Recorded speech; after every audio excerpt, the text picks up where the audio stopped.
2415 CD emergency lien versus freestanding emergency room. May it please the court, Ms. Jones representing for the petitioner. Petitioner has reserved 5 minutes for rebuttal. Good morning. May it please the court. We're here today because there is a vast difference in the handling of severed causes as to whether they're filing between the various courts of the state, particularly the First Court of Appeals. What we're asking today is that the court clarify the severance jurisprudence and hold that a judgment in a severed cause is final and appealable if it disposes of all the claims between those parties in the severed cause, regardless of whether there are claims still pending in the original litigation. It's over many, many years that has been the practice, particularly in the summary judgment context, for a summary judgment to be granted and all the claims between those parties are severed by the court into a separate cause. How would that intersect with the permissive interlocutory appeal? Judge, I don't think that really the permissive interlocutory appeal statute really applies in a case like this. That statute was enacted in, I think, 2001, and there's still been many, many cases that various courts have held that it's still okay to sever summary judgments because that's a decision. Severance is a decision that's left to the discretion of the trial court. I also don't think there's anything in the permissive appeal statute that can be interpreted to somehow supplant severances. And in fact, if you look at it, they're actually very different, I think. When you look at the permissive appeals, it discusses the fact that if there's an issue in the trial court that a party or the court isn't really sure about, basically, and they want to get an answer, then that's a permissive appeal. In the summary judgment context and in the severance context, it's really a completely different issue. It's not where there's some question of what's right and what's wrong. The court has already made the decision in a summary judgment case, so there would be no reason for them to then go and ask for a permissive appeal. Is there a case going the other way where there's compulsory counterclaims like we have here with mirror image breach of contract claims? I'm not aware. I'm sorry. And so doesn't that present a little bit of a different issue than if you were severing, say, fraud or something completely not contract-based? But here the severance is for a contract claim and there are competing breach of contract claims that still remain. Correct.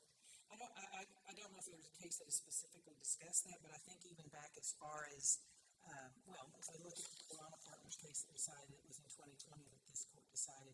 In that case, they didn't even give much thought to it. That's what had happened there. They took certain claims and severed the rest of them, and then only considered one. And I think it's even in their footnote they said. They didn't even make a big deal of it, but in the footnote said the court granted a motion for partial summary judgment, but severed all the remaining claims and counterclaims, and then which made this appeal final. So I don't think that it's an issue that should be looked at. If the Court of Appeals if the trial court under their discretion has severed the claims and put them into a separate judgment, and the party, particularly when the parties agree to that and no one has questioned the severance, then we believe the trial court, the appeals court should assert jurisdiction and decide the case on its merits. Does the first court's rule have the advantage of efficiency and avoiding piecemeal litigation if you look at both the severed and the non-severed causes to determine finality so that severance wouldn't make a judgment final and appealable unless it disposes of all claims between the parties? Why wouldn't that be the more efficient and the more, from a judicial efficiency standpoint? I'm just not really sure, Judge, that really promotes judicial efficiency. You still have to try the other case. You still have to... Well, apparently not. You sought a stay. I'm sorry, You sought a stay here at the trial of the other case. Why was that? Well, because it may have some bearing on the way evidence is presented or that sort of thing, but it doesn't have any bearing on whether the court was correct in their ruling on this particular claim, which is the only claims that my clients have. So the court. Sorry, what doesn't have any bearing on the only claim that your clients have? I'm sorry, I must have missed it. You said that doesn't have any bearing on the only claims that my client has. What is it that doesn't have any bearing on the proceedings in the other cause? Correct, at this point, because all of the claims that my clients have, which have different facts and different circumstances, different witnesses, different facts to be considered, my clients need that to be determined before, because there are overlapping claims, no doubt about that. We're not here to tell the court that there's not some, but that doesn't mean that the Well, severance. that's not what y'all represented to the trial court, right? I mean, to obtain a severance, one of the requirements is that you have to say that the severed claim is not so interwoven with the remaining action that the actions involve the same facts and issues. Well, and I think that doesn't mean that there aren't any common issues. I think it means that the main issues that have to be resolved in the one case may ultimately have some bearing, but they are still separate claims. And the bottom line, though, is that for purposes of appeal, I think that the trial court has exercised its discretion. The parties agreed to the severance, and at least according to this court's prior jurisdiction now, that makes it appealable unless someone challenges the severance, which was within the discretion of the trial court. Is this all under Rule 41 of the Rules of Civil Procedure, or is there another rule that's affecting this? Yes, Your Honor. The severance would have been severed under Rule 41. So Rule 41 talks about misjoinder, improperly joined parties and issues being severed. And that wouldn't have been the case here, right? There was no improper joinder or problem with proceeding with everything at the same time. No, Your Honor, there was no misjoinder. But again, we're still kind of backtracking into what the real problem is, and that's that this court has held one way for many, many years, as have most of the other courts in this state, and that is that if the severed judgment does dispose of all the issues in that severed cause, it's appealable at that point. Now, if the court wants to not hold that way anymore, it would be reversing the Pierce v. Reynolds case from 1959, Schiffer v. Patterson from 1969, Hall v. City of Austin. Case after case has said, even if the severance was erroneous, we don't look at that unless someone challenges it. In this case, that has never been challenged. Those cases are quite old, and since then we have new rules. For example, as Justice Thurman, the permissive appeal statute. And one of the requirements of it is that the appeal would advance determination of the litigation. Don't you think that ought to be a part of the analysis? I don't, Your Honor, because why would we need another mechanism? Why would you want to encourage piecemeal litigation if it isn't furthering judicial economies or the termination of litigation? well, it doesn't necessarily further judicial economy. You still can have you're still going to have to try the case one way or another. You're still going to potentially have appeals from that. I think, if anything, it may clarify the issues. And just from a practical standpoint, in cases like this, when there's a partial summary judgment, as a practitioner, which I practice almost solely at the trial court level, not at the appeals court level, but this encourages settlement, actually, and it encourages cases to move quicker, in my experience.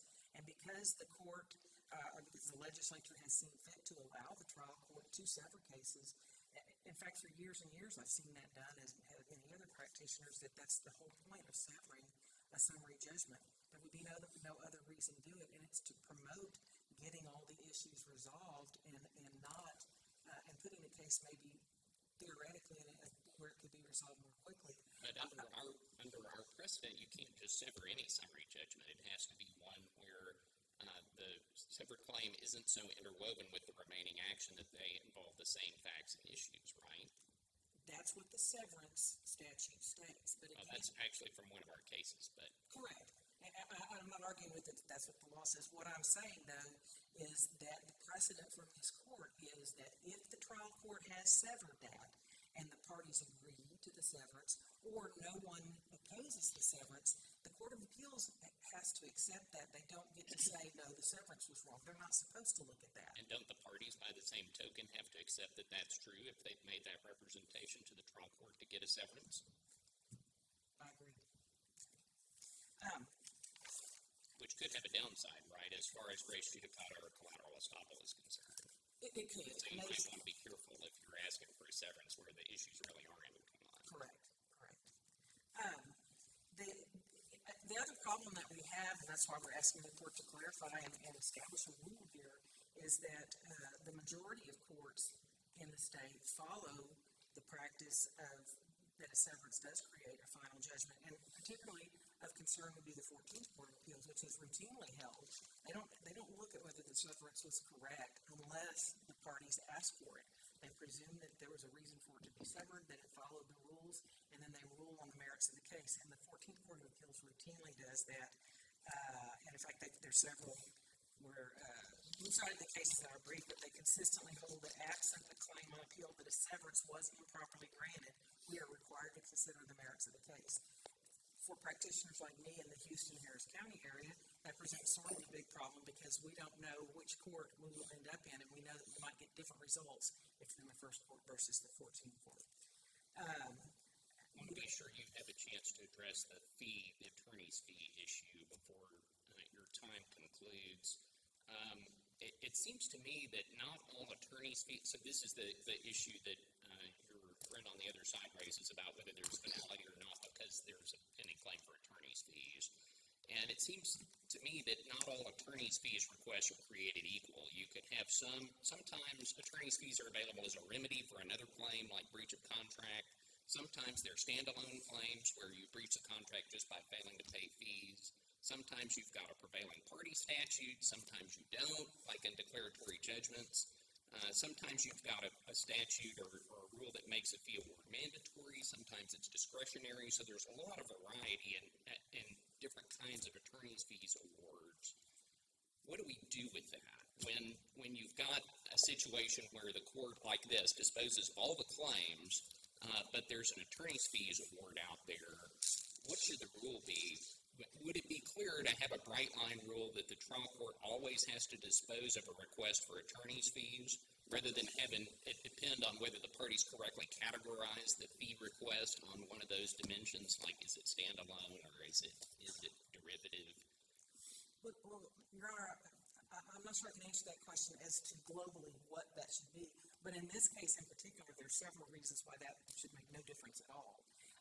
The claims that were brought were breach of contract, fraud, negligent misrepresentation, and they asked for attorney's fees, generally speaking, not on the judgment. I'm sorry, I thought it was you that asked for attorney's fees on the counterclaims and the third-party claims, or at least on the counterclaims. Not me personally, but yes, my client, their attorneys at the time. Yes, they were asked for that, but the judgment that was severed specifically says all claims are dismissed, all of the breach of contract, negligence, fraud, all dismissed. There were no claims for which attorney's fees can just be independently recovered, so that my client was the losing party, basically, on everything. So there can't possibly be a claim for attorney's fees still pending, and I think the judgment makes that clear. One other problem with that argument, too, is that if that was truly an argument, that should have been raised at the Court of Appeals, not for the first time to this court. So I don't think the attorney fee argument is an appropriate argument even to be made at this time. Well, we can decide if it's jurisdictional or not as to whether the judgment is final, and I understand your point on that.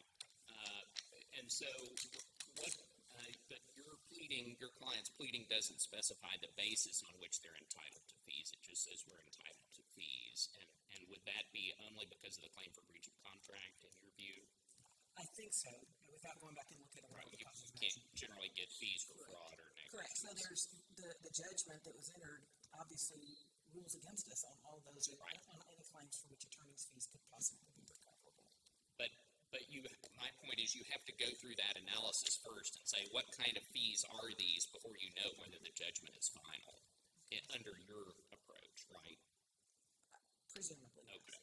And is that good, or is that good enough? I mean, we want clear rules generally for finality and for time for appeal.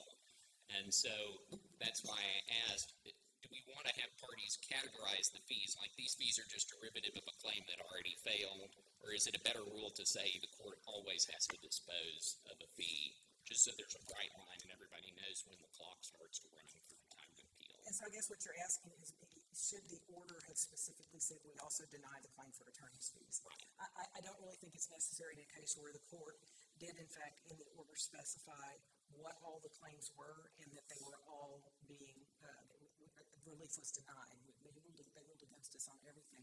So I think if you just look at those, it's implicit in the order that the attorney's fees are not recoverable. And And again, that is an issue that would have had to have been raised on appeal. If you had not filed a notice of appeal in connection with this, and everybody proceeded and the other claims were finally adjudicated, and then you filed your notice of appeal and the other side says, oh, no, you should have filed it 3 years ago, what about the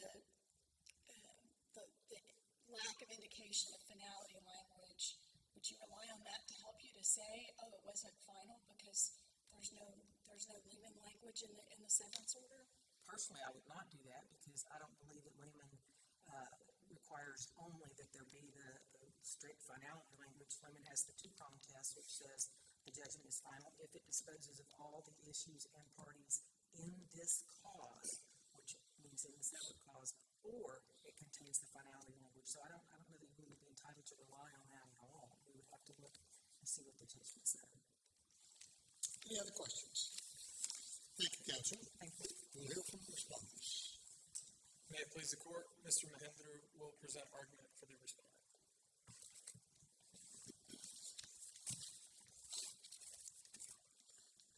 May it please the court, counsel. I was going to start my presentation by saying, Justices, Houston does not have a problem. But now, after listening to my sister argue, I think if you adopt her rule, you will create chaos. And it goes directly to what Justice Busby was asking about. How is the trial court now going to determine a bright line test if it has to determine, or the litigant has to determine, are the attorney's fees discretionary, mandatory, permissive, frivolous, maybe somewhat disposed of because the summary judgment order disposed of the breach of contract claim, but not the other tort claims or part tort claims, part DTPA claims. That will render nothing but chaos. Well, do you agree in this particular case that the only possible basis on which they could have gotten fees for the counterclaims is breach of contract? Your Honor, maybe. My point is, I don't know. Their pleadings were all over the map, and I'm not... It was breach of contract, fraud, fraudulent inducement, and negligence. And there's, you don't generally get attorney's fees for fraud, fraudulent inducement, or negligence, and they haven't specified any reason why they would. So can we just assume that it's breach of contract? For our purposes of our discussion today, let's do that. Let's assume it's breach of contract. But there is no case that I know of, Your Honor, that says because you have disposed of a breach of contract case and severed, automatically snap the finger, attorney's fees are gone. Well, we couldn't find a case either way, so it seems to be an open question. But we did say in KB Home that no fees are available under a prevailing party statute like the breach of contract fee statute if you don't get any affirmative relief. So that's at least pretty clear. If you lose on your breach of contract claim, you don't get fees, right? If you lose on your breach of contract claim, you still have to ask. I'm walking the narrow space that my sister is arguing has created a circuit split. And the circuit split they articulate is we have a severance. We have a severance where we claim everything went final, even though there's no finality language, and there's no disposition of the attorney fee relief. The First Circuit is an outlier because it looks back in the original container to see if the parties are still litigating. And on the issue of whether the character of the claim... Sorry, I know that's switching over to the other issue in the case about setting aside the fees for a moment. I thought you were in favor of the first court's rule. We are in favor of the first court's rule, okay. But I'm tying them all... Assuming that that's not... Okay, right. Assuming that it's the other rule. Right, I'm tying them together because this court should militate against creating a non-bright line test. Right now, we have a bright line test.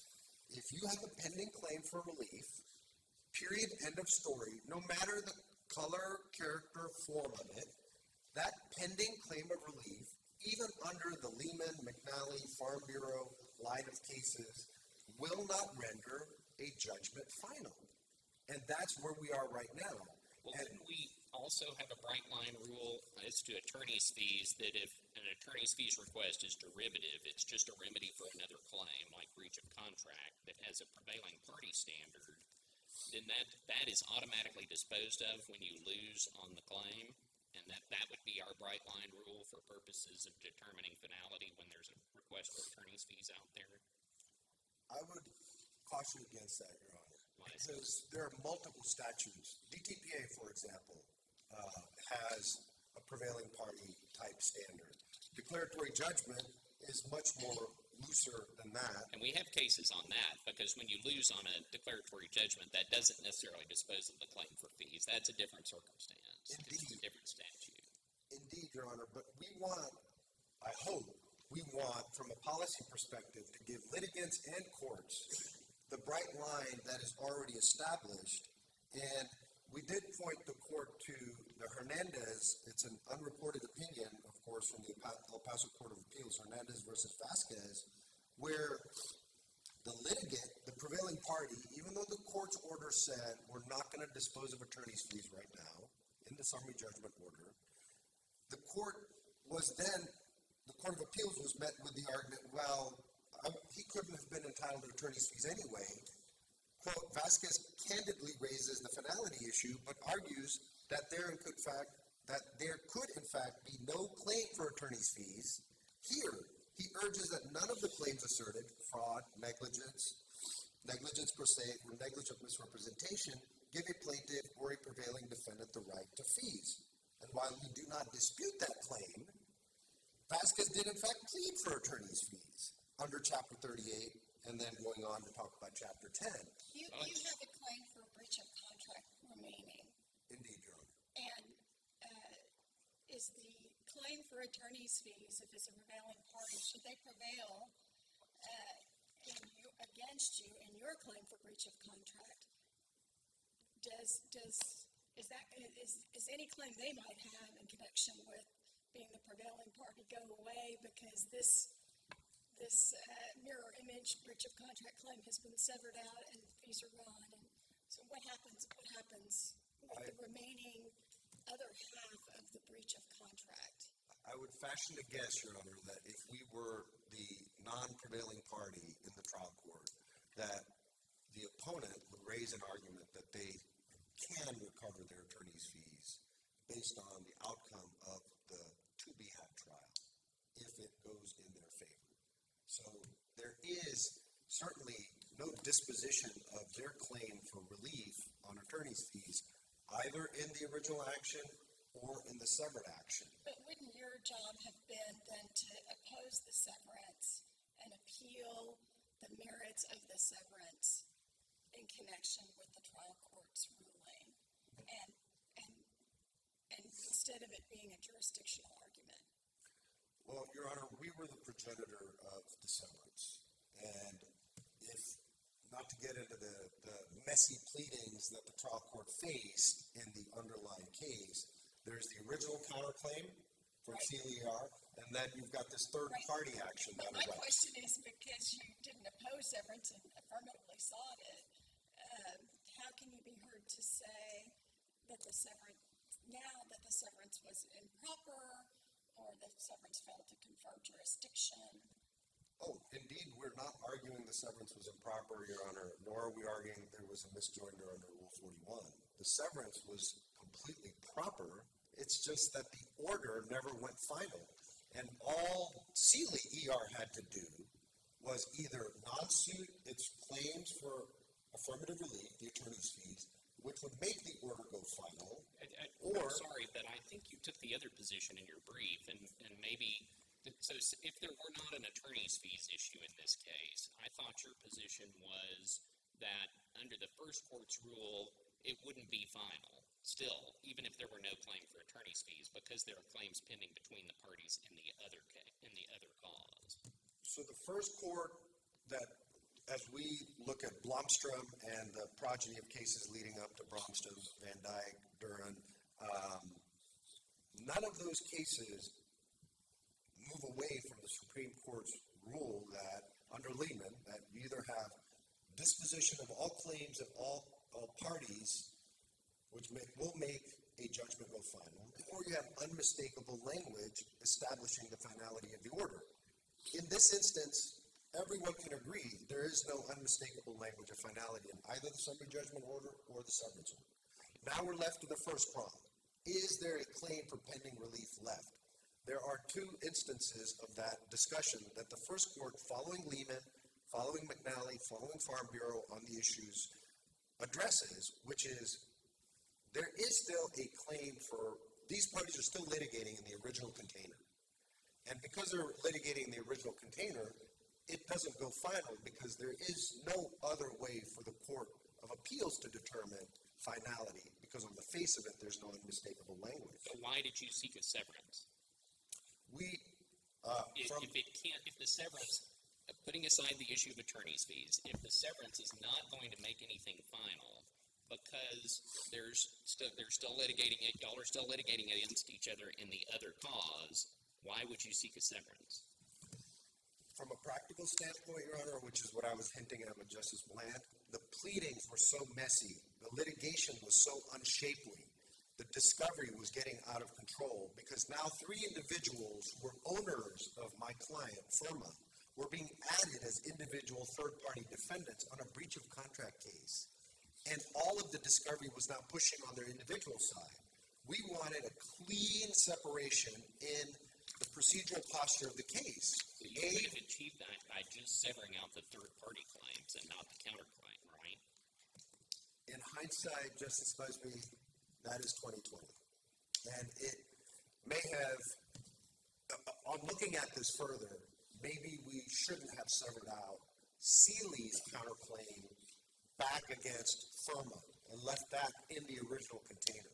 So I couldn't find in the record your motion to sever. I'm not sure why that is. It's neither in the court, it's neither in our record, nor does it seem to be on Research Texas. But so I'll just ask you, did you represent to the trial court in seeking a severance that the severed claim is not so interwoven with the remaining action that the actions involve the same facts and issues? Justice Busby, I don't have a recollection of that. To the extent the motion itself didn't make it into the record, it probably remained in the original container and didn't. I looked at both of them, and it's not there, but on Research Texas anyway. But you know, the point is that our precedent requires that. That's one of the requirements for a severance, that the severed claim is not so interwoven with the remaining action that the actions involve the same facts and issues. So presumably you would have had to tell the trial court that's our position, right? Presumably, Your Honor, and I'm having my office check this very issue. If I can get your real-time answer to that, I will do that. I don't have the motion for severance handy with me, but I do recall a footnote in their briefing that the severance was not a part of the record itself. Right. The order was. I'm just confused because you argue in your brief here that Seeley ER's contract offenses in one cause and its contract counterclaims in the other cause involve the same parties, issues, contracts, facts, and law. So I don't know what to do with that contradiction. Their affirmative defenses in the remaining container, the original action, right, are a mirror articulation of their affirmative counterclaim. That. So either that's true or it's not, and if it is true, then you shouldn't have gotten a severance, right? If indeed that is the case, I'd have to, I'm checking to see what our argument was for the severance. Well, you can't get a severance if that's true under our precedent. So if that is true, that they're intertwined and involve the same facts and issues, then the severance was erroneous and you should never have asked for it. You may be able to argue that, Your Honor. I'm just not in a position to address that squarely, but that certainly wouldn't be a basis for establishing chaos in the jurisprudence of Texas by saying to a trial court, if you've got the severance order wrong, you also now need to look at the merits of the affirmative claim pending for attorney's fees before you decide. I understand your argument that the jurisdictional inquiry is different from the merits of the severance, and we do have cases that say that. But it seems like it has to be all one way or all the other. So if you're representing to the court in order to obtain a severance that the issues aren't intertwined, you're then going to be bound by that when it comes time to argue res judicata or collateral estoppel. Because we said in Pierce that the rule against claim splitting is for the benefit of and may be waived by the defendant, right? true, and my office is telling me we didn't articulate that the claims were so inextricably interwoven under the joinder law, Your Honor. We did articulate that the purpose of the severance was to allow the claims to go final, but of course, our opposing side took that to mean it would automatically go final. There were still steps needed to be taken, but for judicial economy's sake, our request to the court today is to, whether you agree with the first court's articulation of the rule or you think that there is a circuit split, we certainly don't find any circuit split. The first court and the Corpus Christi Court of Appeals are the two courts that have addressed this issue head on and established that using the Lehman and McNeely and other line of cases, that it can indeed address finality in a severed context, which no other court of appeals seems to have done, and apply whether unmistakable language exists or whether or not the rule, whether or not the order disposes of all parties and all claims. So if I have a breach of contract claim and I ask for rescission and specific performance and benefit of the bargain damages and an injunction and 5 other things and attorney's fees, does the judgment have to list all of these things that I've asked for in order to be final and say that they're all denied, or why isn't it enough just to say that the breach of contract claim is dismissed? And if that's not enough, why is attorney's fees special as opposed to those other types of relief that I mentioned? Well, Your Honor, I wouldn't want the court to upend its own precedent, right? Farm Bureau and McNeely talk about this very issue of what makes a judgment go final with a pending claim for attorney's fees outstanding. Lehman tried to tackle the issue head on by saying just attaching finality or Mother Hubbard language to an order doesn't make it go final. You still have to look at the issues to see if the claims and parties have been disposed of. Those cases involve fees for declaratory judgments, right, which is not a prevailing party statute. I do believe you're right about those two instances. Although, Your Honor, in Farm Bureau, I take it back, Rogers, the litigant who prevailed, answered the suit and prayed for recovery on her costs and attorney's fees under the Texas Deceptive Trade Practices Act, even though she asserted no claim for relief under the DTPA. Right, but I believe if you read on, we relied on Farm Bureau's request for attorney's fees and not hers. But we can look at that. So I assume your position is not that the judgment has to mention specific performance or some other aspect of relief that may have been sought. That it's enough just to dispose of the claim that would have given rise to that relief. But then you're saying attorney's fees is somehow special, and apart from any precedent you may be relying on, just conceptually, why would we treat attorney's fees differently from other aspects of relief that are derivative of the claim that's being disposed of? Well, in this instance, we are assuming, as Justice Busby proffered the hypothetical, that the claim for attorney relief could only be tethered to the breach of contract claim. We don't know that, clearly, but we're assuming that since that seems to be the only, as you're using the phrase, derivative claim. But if you create that kind of uncertainty for the trial court, you're upending all the severance law that has been established, which is you either have unmistakable language in the order. If the general rule is that the losing party doesn't get fees, which doesn't always have to be the rule in some cases, but in general, that's how litigation is conducted. The losing party very rarely gets fees. But why wouldn't the default rule be disposing of the claim on which the fees would have been based, also disposes of the claim for fees, unless somebody raises some exceptional circumstance in which, wait a second, the losing party should have got fees here? I think the reason is because there are too many instances on which fees are conditioned, and you would lose the bright line finality test. And McNeely and Farm Bureau address that squarely, right? If you're seeking attorney's fees under the DTPA, either as a defendant, as Rogers was doing, her DTPA request for attorney's fees was not disposed of, even though she didn't have an affirmative DTPA claim. So in that instance... The other side of that coin, though, is that if the rule is, if somebody's got the word attorney's fees and they're pleading somewhere and the final judgment doesn't address it, then it's not final. That's kind of a dangerous trap for people who aren't, if fees hasn't really even been contested or litigated, nobody's thinking about it, and then it doesn't get into the judgment, and then, oh golly, it's not final, that's not a place you want to be either. I would turn back to McNeely and Farm Bureau for the proposition that attorney's fees, regardless of the nature of the requested relief for attorney's fees, frivolous, meritorious, derivative, tethered to breach of contract claims, statutory, permissive, mandatory, whatever that waterfall was that Justice Busby was articulating, that now becomes a merits-based determination for the trial court and for the litigant. Why put that burden on them when you have a simple, bright-line rule on finality? Unmistakable language, you're final. Disposition of all parties and all claims, you're final. You start injecting doubt into that. The question is whether attorney's fees is a remedy or a claim. Right? If attorney's fees is a remedy and not a claim, then this judgment does dispose of all claims exactly as you described. I would articulate it under the Lehman standard, which is it is a request for relief, not tying it down to a claim or not tying it down to some other form.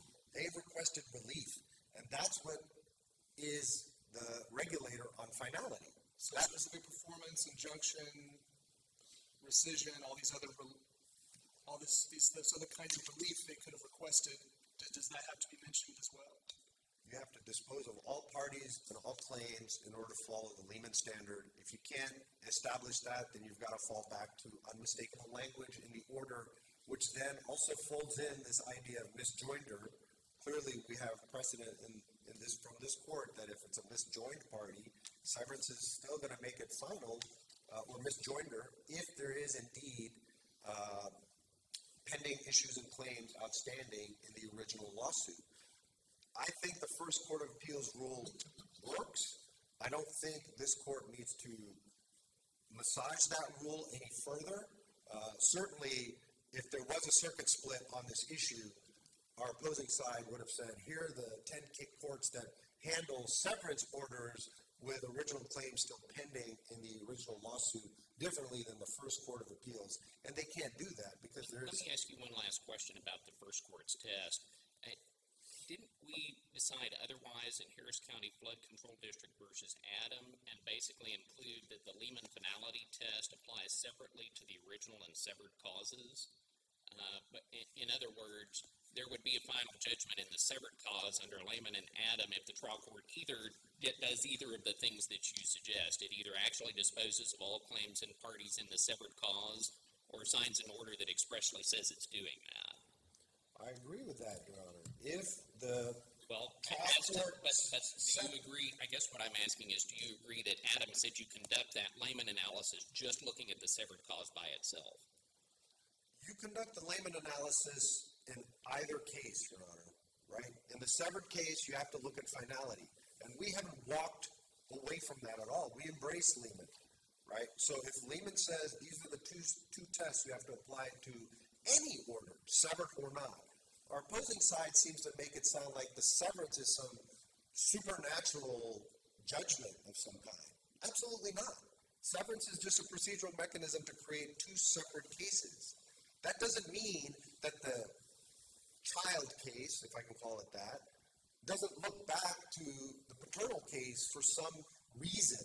There's absolutely no law that they've cited that says you are absolutely prohibited from looking back into the original lawsuit. What I'm asking you is if Adam does that, the Harris County Flood Control District versus Adam case. Your Honor, I'm not as familiar with Adam. I apologize, I can't speak to that issue. Did I mishear you about 12 minutes ago saying that if they had just non-suited the attorney's fees, that would have made the severed summary judgment become final? Indeed. You heard me correctly, Your Honor. Does that not answer what Justice Busby was just, that's looking at the severed cause without looking back to the parent, the child cause, not looking back to the parent? Right, so procedurally they needed to take some steps. They footnoted and said, we sought severance to make the judgment go final, making it sound like we were the party articulating that severance made it final automatically, somehow bringing us in conflict with the first court. Absolutely not. They still had a claim for pending relief. They could have filed a motion to enter final judgment. They didn't do that. One procedure they missed. They could have non-suited their claim for attorney fees. A a second procedural step they missed. Instead, they leapfrogged all of that and jumped straight to an appeal, which But is. if they had non-suited the claim for attorney's fees, your position is that that would have made it a final judgment in the severed cause regardless of what's happening in the parent cause. Indeed. Okay. Indeed. Any other questions? Thank you, Mr. McHugh. Thank you.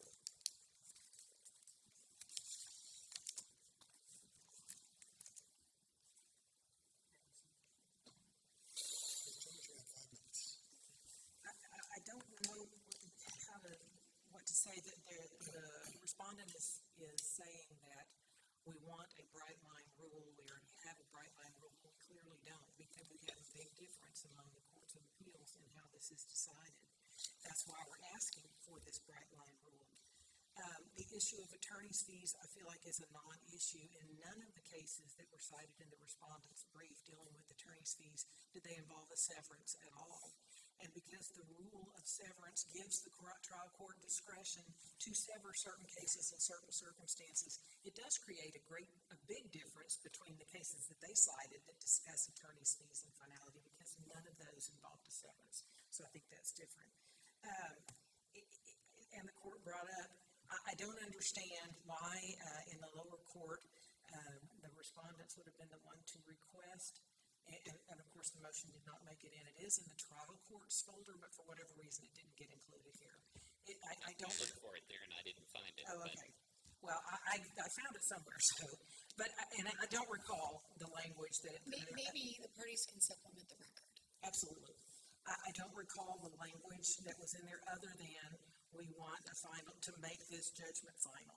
So everybody assumed that, and as we pointed out in our brief, on our reply as well, this was discussed in a hearing on a motion, some other motion that is in the record, that the parties, that an appeal was intended, and no one at that point, the respondent didn't raise any issue and say, oh, well, that's not a final judgment.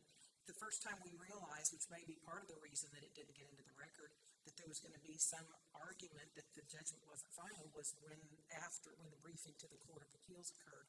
But the point is, if this... And your opposing side agreed the whole time Well, certainly with the goal of making it final? That's what their motion said. Yeah. Now, as far as the language about the claims not being interwoven, I don't recall any of that. I just know that it said, and we will supplement the When record. the Court of Appeals dismissed for want of jurisdiction for lack of finality, was that sua sponte? I don't think the court really dismissed for lack of finality as much as their opinion was. They just dismissed saying even if it's final, it's still not appealable because They're still pending. non-severed portion remains. Correct. Which is why you couldn't just agree to go back, get the trial court to enter a new order that expressly disposed of the attorney's fees, because although what we're hearing today is a whole lot of argument about whether the lack of express disposition of the attorney's fees claim affects finality, what the Court of Appeals said was that doesn't matter whether it did or not, you still can't appeal this because it's part of the underlying non-severed case. Well, and yes, Your Honor, but also to be clear, that the issue of attorney's fees was new in this court. We never saw that in the briefing or anything before the first Court of Appeals. So I think as far as for what the court needs to decide today, I think that's a non-issue, honestly. So if we end up concluding that the order in the severed cause is not a final order because it doesn't dispose of the claim for attorney's fees, we never really get to the issue the Court of Appeals decided. Correct. Right? Correct. But see, the problem with that, though, Judge, is that all of the precedent from this court for the last 60 years has been that it doesn't matter if the severance was erroneous. If no one challenged it, the appeals court must have the jurisdiction to decide the merits of the case. But we never get to that point if this severed judgment isn't final. Correct. But no, that's what I'm saying, though, is that it was meant to be final, and it on its face, in my opinion, and based on everything that I've seen, it disposes of all of the parties in the severed cause. That's all that's required under any of the judicial precedent from this court. Parties and claims. I'm sorry? Has to dispose of all the parties and claims. Correct. And I believe that the judgment on its face does that. That's the issue. As Justice Blackhawk was saying, is this a claim for relief or is it merely a remedy associated with the claim for relief?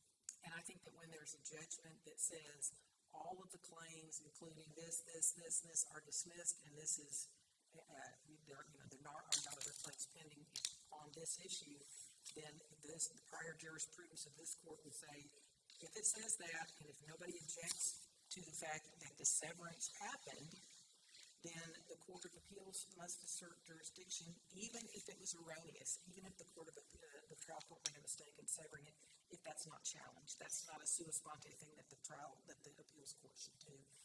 What we're asking here, this bright line that we're talking about, would eliminate all of these problems. If there's a severance, and the only way to get rid of that is to challenge that on appeal, to challenge the severance specifically.